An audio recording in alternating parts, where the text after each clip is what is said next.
এটা হচ্ছে আমাদের বাংলাদেশের কুলবরই। ইটালিতে এই বড়ইটা পাওয়া যায়। সেম টেস্ট আমাদের বাংলাদেশের মতো।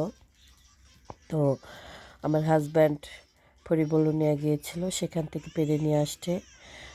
বড়ইগুলো একেবারে এত টেস্ট বলার বাইরে, মানে বলার বাইরে। মুখে দিলে মনে হচ্ছে যে বাংলাদেশের কুলবড়ির টেস্টটা তার চাইতেও বেশি টেস্ট। ভিতরে কালারটা এমন হয়ে থাকে, খুবই সুস্বাদু।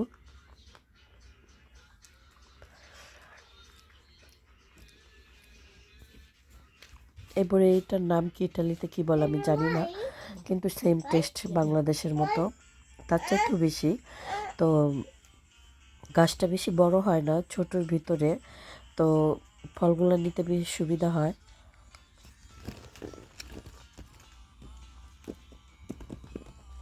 এগুলো দিয়ে আচার হয় কিনা আমি জানি না।